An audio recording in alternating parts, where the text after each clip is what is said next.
한국 역사의 시작을 열었고 전성기를 구가하던 고대 왕국들이 동북공정이라는 이름으로 왜곡되면서 한국과 중국 사이에 불안정한 기류가 흐르기 시작했다. 고구려사 왜곡과 관련해서 중국 정부가 겨우 반걸음 물러났습니다. 2004년 8월 한국 외교부와 중국 외교부는 고구려사 왜곡으로 불거진 양국 관계의 손상을 방지하기 위해 5개 항의 구두 양해 각서에 합의했다.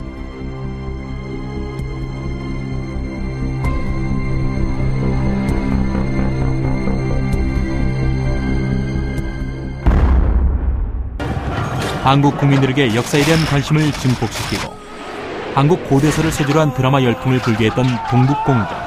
그 동북공정이란 무엇일까?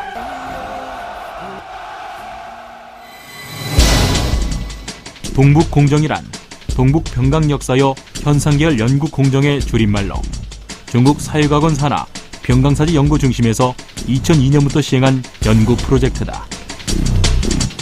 병강사지 연구 중심이 일부 발표한 동북공정 연구 내용에는 고대 민족사의 주역인 고구려와 발해 등이 중국의 소수민족 지방정권이라는 주장을 담고 있다. 이로 인해 동북공정은 중국의 한국사 왜곡을 대표하는 상징이 되었다. 그런데 중국이 이와 같은 연구 프로젝트를 진행하게 된 까닭은 무엇일까? 한중 수교 이후에 동북 지역과 한반도 지역과의 연관성이 높아지게 되었고, 더군다나 동북아시아에 있어서의 전략적 중요성이 상당히 고양되어가는 이런 시점입니다. 이런 것들을 배경으로 해서 중국이 이 동북 지역을 역사적으로 중국의 영토였고 또 역사임을 그런 정당성을 확보하기 위한 그런 국가적 정책적 입장에서 동북공정이 시작되었다고 볼 수 있습니다.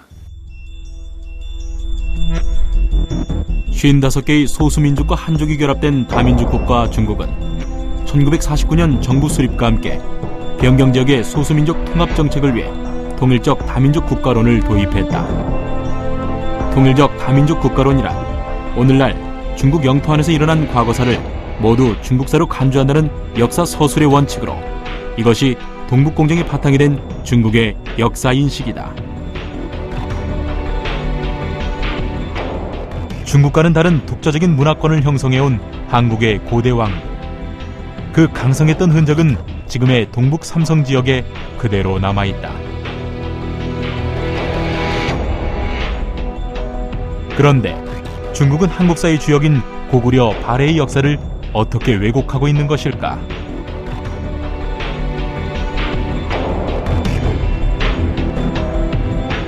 중국은 고구려를 중원왕조의 소수민족 지방 정권이었다고 주장하고 있다.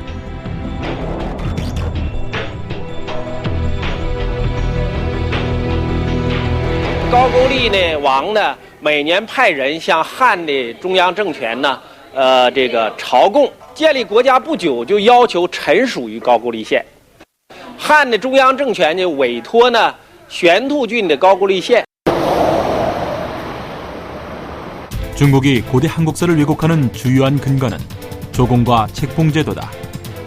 한국의 고대 왕국이 중국의 사자를 보내 예물을 바치고 관직을 받았기 때문에 지방 정권이라는 것이다. 하지만 이 부분에 대해 오랫동안 연구해온 일본의 후루하타 도루 교수는 조공과 책봉제도를 과거 아시아의 독특한 외교의 한 형식이자 국제무역의 한 형태로 보고 있다. 이것은 세계 역사학자들이 일반적으로 인정하고 있는 부분이다. 中国が主張している根拠ですけども、それは作法といって、中国の王朝の臣下になっているということが一番大きな根拠です。とすると、新羅も百済もそれから倭も、そういう作法されてますから、それとの違いが出てきません。で、高句麗だけを、中国の一地方政権とする分けていくっていうことは本当は、難しいこと無理なことだと思います。だから論理的には崩れている最初から崩れています。 중국이 35개의 나라가 흥망성쇠를 거듭하던 705년 동안 동북아시아의 강국으로 군림하며 태평성대를 이뤘던 고구려가 어떻게 중국 왕조의 지방 정권일 수 있을까?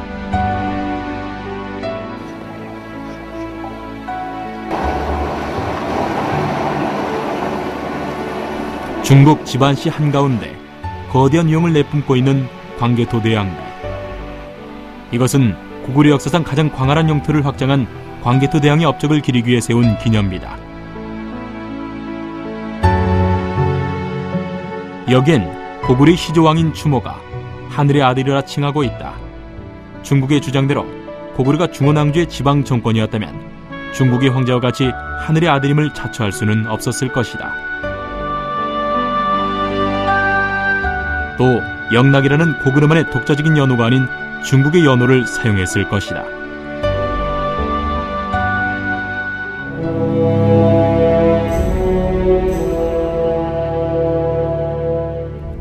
중국의 역사서도 고구려가 중국과는 전혀 상관없는 독립국가였다는 것을 반증하고 있다. 중국 역사서에 등장하는 고구려는 타국의 역사를 수록하는 열전에 신라, 백제, 일본과 함께 기재되고 있다.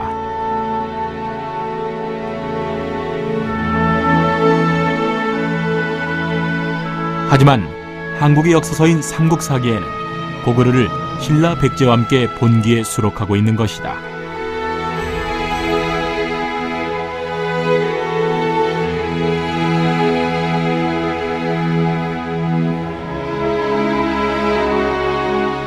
중국의 정통 역사서인 송사는 태조 왕건의 고려를 고구려의 계승왕조로 명기하였다. 이는 중국인들도 고구려서가 한국사라고 스스로 인정했음을 보여준다.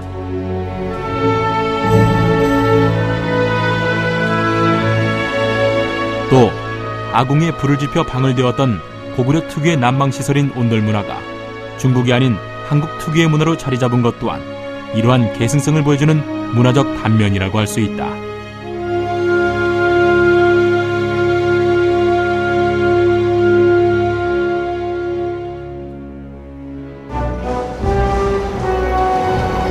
당나라로부터 해동 성국이라 불렸던 또 다른 한국사의 주역 발해.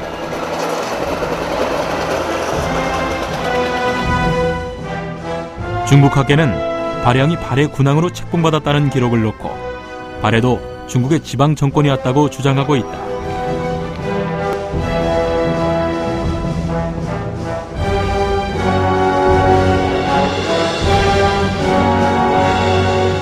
하지만 발해가 일본에 보낸 국서나 일본의 역사서는 발해가 고구려를 계승한 국가임을 증언하고 있다.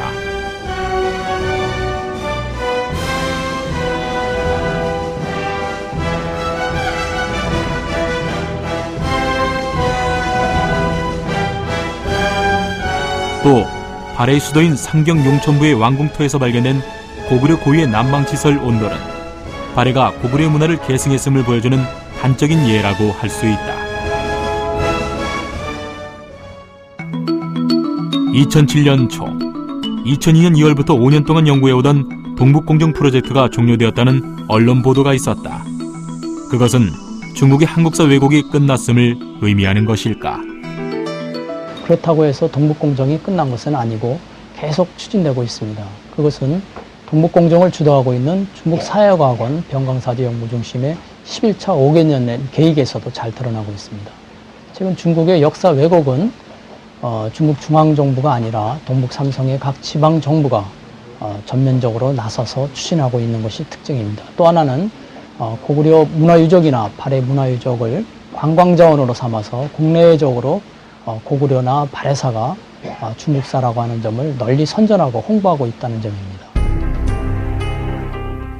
변강사지 연구중심이나 지방단체에서 만들어진 한국사 왜곡 내용들은 연구소를 벗어나 대중을 찾아가고 있다. 대표적인 것이 윤영성 박물관에서 상설 전시하고 있는 유화 문명전이다. 유화적 일대는 한국사의 주역인 고조선, 부여, 고구려, 발해가 발흥했던 곳으로 한국 문명과 밀접한 관련이 있는 곳이다. 하지만 유화 문명전에서는 그 일대의 모든 문명과 역사가 모두 중국의 것이라는 주장을 담고 있다.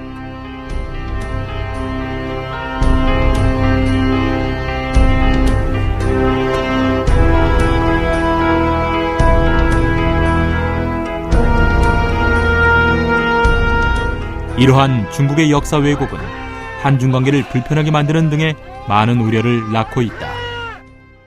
중국에서는 현재의 영토를 가지고 과거의 역사를 모두 다 자기 역사다 이렇게 얘기하는데 그렇게 되면 주변 국가들하고 갈등을 겪을 수밖에 없습니다. 동북아시아의 평화와 안정을 찾기 위해서는 현재 영토를 보유하고 있는 중국과 역사를 계승하고 있는 우리 사이에 서로 공존할 수 있는 방법을 모색할 필요가 있습니다. 한편 유목민의 고향인 몽골. 몽골은 고구려의 문화유산이 세계문화유산으로 등재되던 2004년 유목민의 역사와 문화가 살아 숨쉬는 오르온 계곡을 세계문화유산으로 등재하면서 그 유적의 일부가 터키 유적임을 밝혔다. 이것은 서로의 역사와 영토를 인정하는 몽골과 터키의 협력관계가 있었기에 가능한 일이었다. 몽골은 터키로부터 유적 발굴과 보호 복원에 필요한 경제적인 지원을 받고 터키는 자국의 영토가 아님에도 불구하고 자유롭게 조상들의 흔적을 연구하는 것이다. Тэгээд энэ Турк улсуудад энэ эртний тургуудтай угсаа гарал бас ихтэй гэж үздэг. Тийм учраас тэд нар бас өөрийнхөө одоо өвөг дээдсүүдийг Монголын нутагт нутгалж исэн гэдэг одоо бас түүхэн улбагаа ирэн суулжсэн үр дүнгээ энэ манай музей тавьж харуулж байгаа. Тэгээд энэ заалыг бол хийхэд барил заалны одоо барилгын дотоод засал, чимэглэл, үзмэрийн хорго эднэр нь бол бас тэр ТК-гийн хөрөнгөөр хийсэн. 몽골과 터키의 경우와 같이 서로의 역사를 존중하고 인정할 줄 아는 자세는 역사 문제로 인해 얽힌 한중간의 실타래를 풀고 동북아시아의 평화와 번영을 도모할 수 있는 토대가 될 것이다.